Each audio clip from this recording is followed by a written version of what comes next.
El pasado 20 de octubre en Calgary, Alberta, Canadá, la compañía petrolera New Stratus Energy anunció su interés en los activos de Repsol, a 2 y 3 años respectivamente de que terminen sus contratos como extractor de petróleo por un lado, así como su participación en el oleoducto de crudos pesados que originaría eventualmente pasivos laborales, tributarios y ambientales. Luis Calero, experto petrolero, nos acompaña esta mañana. Buenos días y bienvenido a Contacto Directo. Buenos días, Lenin, un gusto conversar con usted. El Ministerio de Energía, desde su lectura, ¿debe autorizar la transferencia de estos contratos?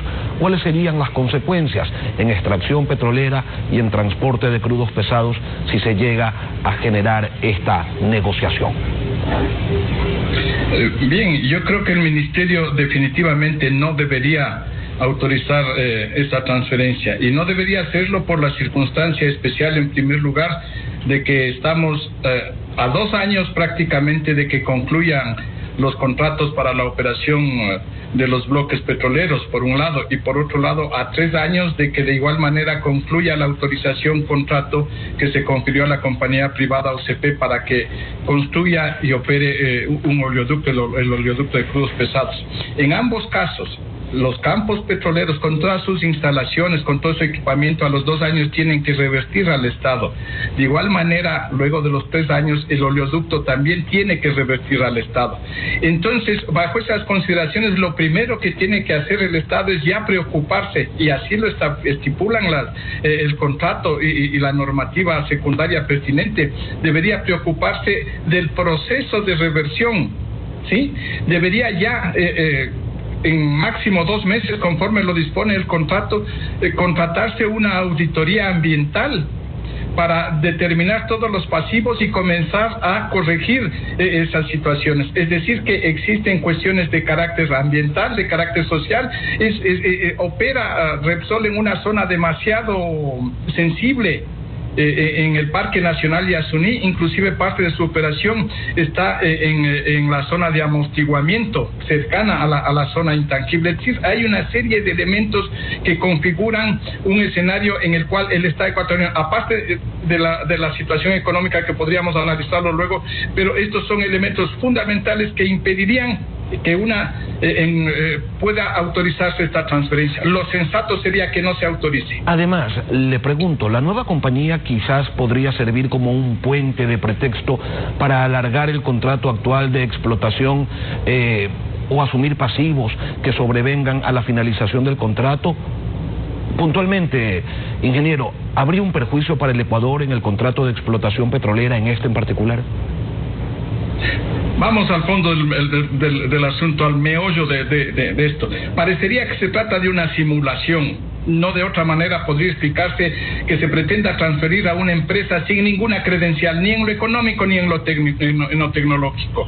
Ninguna. Mire, este momento esa operación produce más de 700,000 barriles de agua y apenas 16,000 barriles de petróleo. Es demasiado complicada desde el punto de vista técnico, y esta empresa no presenta credenciales de ninguna naturaleza para hacerse cargo de eso. El fondo estaría del esquema en pretender una renovación contractual simulada a efectos de que no opere el tema del carry forward, es decir, un acumulado de pagos pendientes que tiene el Estado ecuatoriano con la compañía porque los ingresos disponibles no han permitido pagarle la totalidad de la tarifa. Ese carry forward en este momento está cercano a los 400 millones, y en los 2 años próximos, con un crudo que estaría de igual manera entre 40 a 45 dólares, podría tranquilamente llegar a los 500 millones de dólares.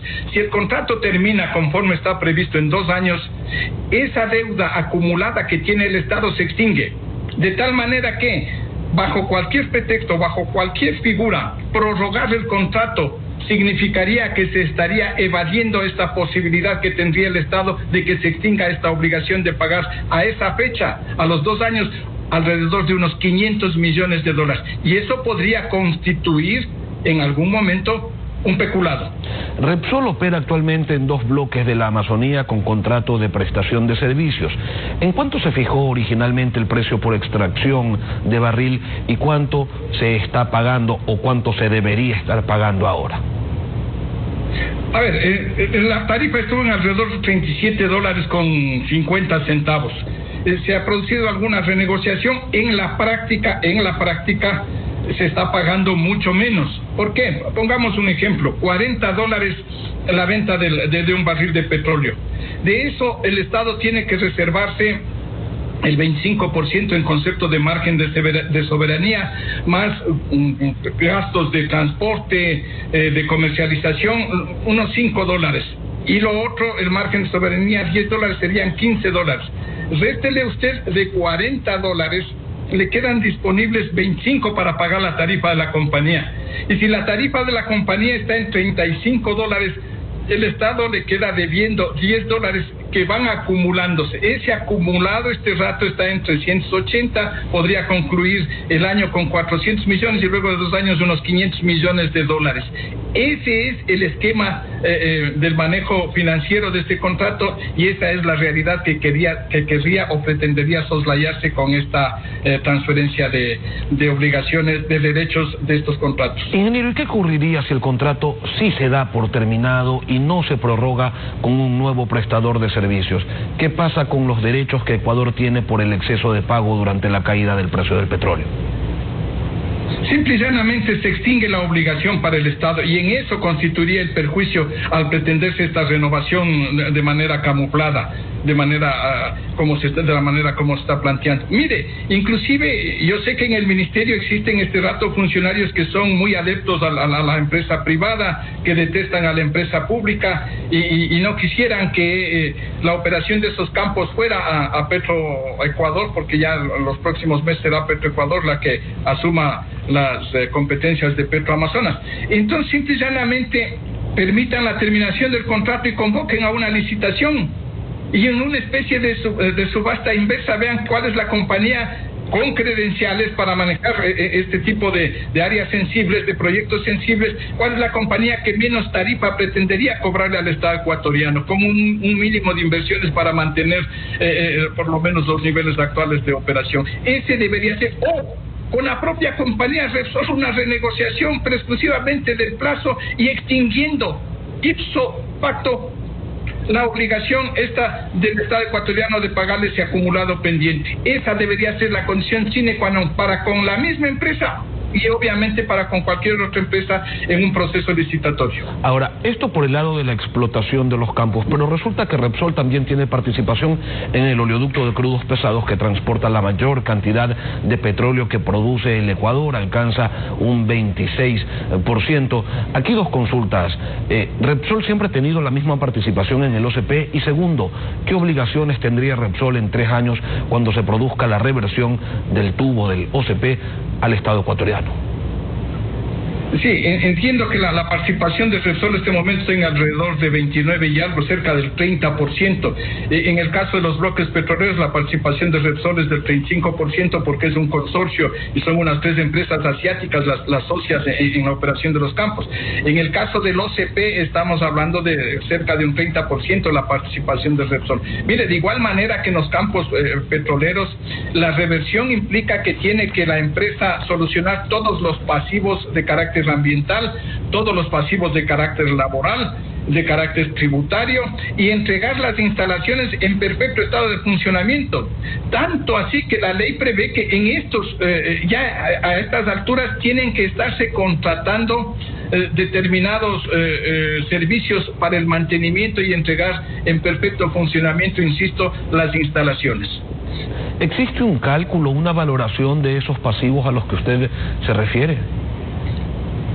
No, realmente yo desconozco los pasivos, pero sí existen provisiones que deben haber estado haciendo la empresa, por ejemplo, para pagos de jubilación en el caso de los trabajadores. Entiendo que tenían algunos problemas con el SRI. Es decir, existen ese tipo, y mire usted, socialmente en el caso de los bloques petroleros el asunto es de una sensibilidad extrema porque han estado durante estas décadas y yo diría con un buen manejo comunitario de relacionamiento comunitario con las nacionalidades guaraní por un lado y tagaeri y taromenane por otro lado, que son relaciones excesivamente difíciles, y se entiende que la empresa también tiene algunas obligaciones de carácter comunitario y que han estado cumpliendo, y ahí se generaría algún tipo de conflicto. Tanto así que ya recién la nacionalidad guaraní lanzó un comunicado público advirtiendo sobre esta posible transferencia y manifestando su preocupación y la predisposición a defender sus intereses comunitarios. En lo que refiere a los EP, ¿cómo se debería abordar este contrato? ¿Como uno nuevo o simplemente la cesión de derechos sobre los ya existentes?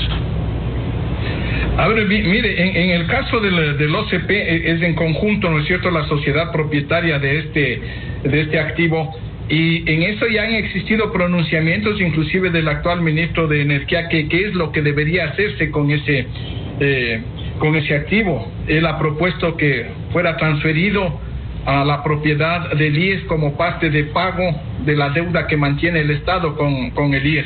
Obviamente que él recalca que no sería para que opere el IES porque no está dentro del ámbito de sus competencias, sino que el IES a su vez convocaría un concurso para la operación de alguna empresa internacional. De igual manera, ese es un proceso que debería ser considerado, entiendo yo, ya por el próximo gobierno, porque este está próximo a terminar su gestión, y me parece que ese sería un tema para que lo decida el próximo gobierno.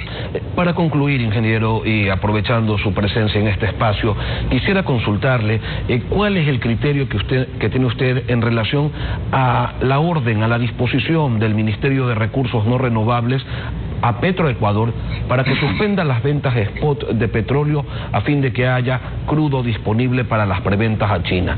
¿Esta decisión favorece los intereses chinos como prestamista del Ecuador y revendedor de nuestro petróleo, o al final sí termina beneficiándonos de alguna manera? Mire, en definitiva el asunto es una demostración más de que quien gobierna o ha estado gobernando el sector energético y el sector de hidrocarburos en particular es del Ministerio de Finanzas.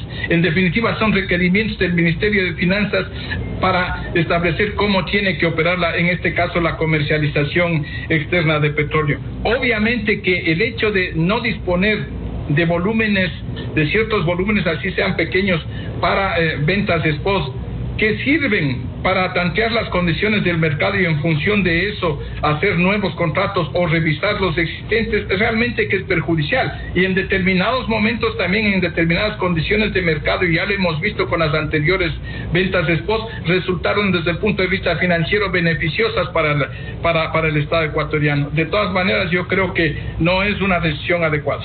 Luis Calero, experto en temas petroleros, gracias por acompañarnos esta mañana aquí en Contacto Directo. Un gusto como siempre. Un buen día.